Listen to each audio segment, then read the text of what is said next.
I'm Joan Rivas-Cosby from District 3. You will each have 3 minutes to respond to our city staffing question. The City of San Jose has over 700 vacancies across city departments that contribute to the detriment of quality of life issues, such as a proliferation of abandoned vehicles, an inadequate level of services provided by San Jose Animal Services, lack of sewer maintenance, and not enough park rangers, as just a few examples. How do you propose to address this staffing shortage, and how will you make employment with the City of San Jose compelling to applicants? We will start with Councilmember Mahan, Perales, Supervisor Chavez, then Councilmember Davis. Thank you, Joan. I appreciate the question, and I think it just shows how keyed into what's going on at City Hall this group is, because it is a fundamental challenge we face. And there are a lot of things we can do better as an employer. In my short time on the council, I have seen even just getting the onboarding process right so that a new hire on my team doesn't have to wait 2 weeks to get a laptop has been a challenge. So there's clearly significant room for optimization. But I want to focus in on 2 big areas of improvement that I see. And I'm a former CEO, founder of a company, ran a couple of companies, have been involved in building workplace culture, hiring and retaining talent in our valley, and know something about what it takes to build a healthy organization and retain people. And the 2 things I would focus in on are compensation and workplace culture. On the compensation front, it's no mystery that this is an expensive place to live, and we're struggling to compete just on an entry-level base salary for folks. And so we're going to have to pay better, but to do it is not going to be straightforward. One, we're going to have to invest in unlocking economic development in places like downtown, streamlining our permitting and building processes so that we can attract the investment to organically grow our tax base so that we can pay our employees better.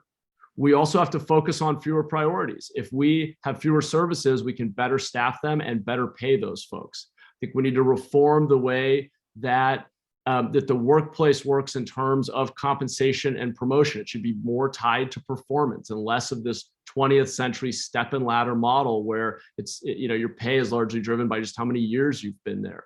And so there's a lot around compensation that we can do better. One other I'll add on is we have traditionally backloaded compensation on retirement benefits, when really, if we're going to attract talent in a time when people don't tend to spend 30 years in the same job, we're going to have to front load it and better distribute it across someone's time with their employer. The other piece, though, I think is as important, and it's something we can do immediately, because increasing compensation will take time. It will take growing the economic pie locally and focusing on fewer things, all of which are difficult.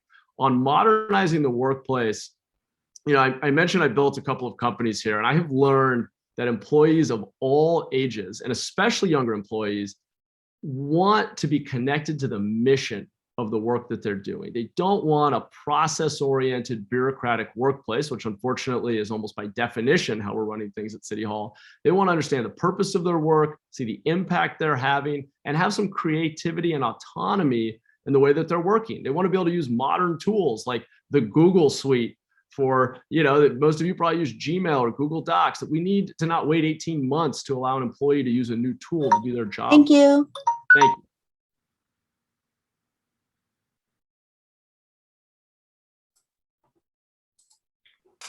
Councilmember Perales. Yeah, thank you, Joan. I'm not sure if I should just begin.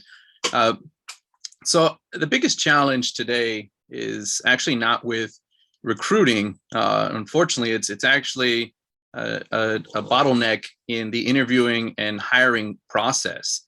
Today, we simply don't have enough staff collectively to be able to onboard 700 vacancies fast enough. We have, over the last couple of years, actually allocated more resources to help beef up our human resources department to help with that onboarding process. But the onboarding process also depends on having representatives from each and every department to be able to participate in this process. And that's where we are continuing to get stalled. In fact, there was a discussion on this recently within the council. It is a priority that I have had over the last couple of years to be able to focus resources on filling those vacancies and being able to remove that bottleneck and address this vacancy shortage. I will continue to actually prioritize that in this upcoming budget, as I've indicated when we discussed the mayor's budget message earlier this month. Unfortunately, though, even with those vacancies filled, we still will have one of the most thinly staffed big city workforces in the entire country. And we need to continue to beef up our workforce. And in order to do so, we need to generate more revenues, and we need to direct that exactly where we need it, which is to our workforce. We need to be more competitive in our salaries. We are competing with a number of other cities and private companies, specifically private companies that can pay more, or other cities that are smaller, their workload is less, and our employee base is being drawn into those areas. We need to remain competitive in our pay and our benefit packages. But most importantly, and I know this as a former city employee for 8 years, our workforce needs to feel valued and supported. And having that coming from our leadership is really where it makes the biggest difference.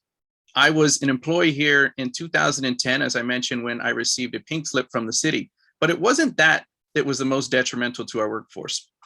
In fact, it was the messaging and the rhetoric and the vilifying of public employees that came from our leadership, from our mayor, namely. And that is what drove the highest exodus of city employees that we've ever seen in our history. We laid off around 80 police officers that year. And within the next few years, we had several hundred resign and move on to other cities and jurisdictions. We need to ensure that our employees are feeling valued, that we are incorporating them in these decisions that we make, and that we create a workforce that wants to remain with us. Thank you. Supervisor Chavez. You're muted, Supervisor. I will catch on. People go where they're appreciated. And one of the challenges that we've had here that Councilmember Perales just touched on is that when we had the economic bust, the leadership in our city chose to scapegoat the employees instead of rallying people together to try to solve and address these problems. And in particular, there was an opportunity to really solve these problems at the bargaining table, and the leadership opted not to do that. With these 700 vacancies, let me just talk about the fact that we're going to need to have a short-term, a mid-term, and a long-term approach. First, we have to treat workers who work for us with respect. We have to think about career ladders, creating opportunities for people to learn, and engaging employees in goal setting, line staff in a very real and meaningful way. Second, we should prioritize those 700 jobs so we can focus our energy on the highest need, both, for example, in public safety and planning, building, and code enforcement. And we should work with the line staff to determine what are the best interim solutions. And so, for example, in some areas, it may make sense to do a contract for folks until we can bring permanent employees on. In others, where we know we're losing really experienced people, as soon as they get experienced, they leave our region, we should be thinking about longevity pay and other strategies that make sure we can keep the best and the brightest working with us. The other is that as it relates to opportunities for shared services, if we think about folks like park rangers, the county has park rangers, the city has park rangers, and I think the water district even has some kind of oversight along properties that they own, and looking to see whether or not we can collaborate and coordinate and do contracts amongst each other as we get momentum to fill vacancies. And then in some instances, determining what agency has the most experience to be able to continue that body of work. And perhaps that allows other organizations like the City of San Jose or the County of Santa Clara, the Water District, or others to be able to use their resources in a different way. Because no matter where the tax dollar comes from, it still ultimately comes from us. Thank you. Councilmember Davis. I think it's important to note that the city has 11 bargaining units, and that means fundamentally it is not like a business. We cannot run it the same way as a for-profit business. The mayor is not a CEO, and we don't have the my way or the highway attitude just is not going to work. it is important to note that things like meaningful changes in pensions do have to be achieved collaboratively and at the bargaining table. I think that's really important because it's important to note that relationships are what get those changes done at City Hall. We need to be doing exit interviews with staff who are leaving to find out where we are deficient, and we need to address those issues, especially in departments, as Cindy talked about, where we have people just staying for a short amount of time and then jumping ship. Second, and it's super basic, but we actually need to advertise on more job sites than we currently are outside of the City of San Jose website, which obviously, probably you know, does not reach a very wide audience.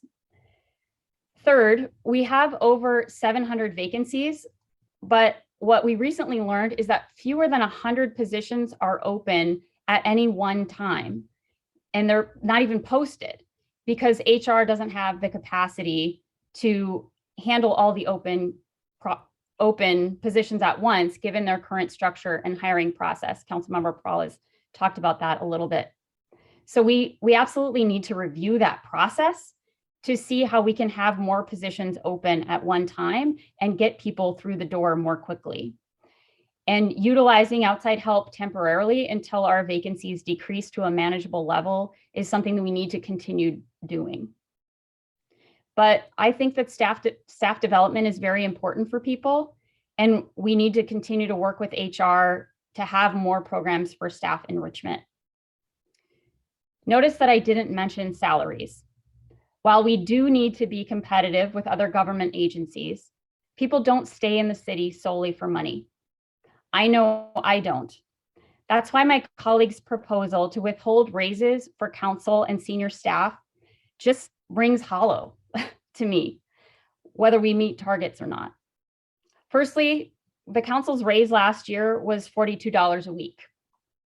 More importantly, I didn't run for office for the money. I can't speak for my colleague, but for me, it's about service.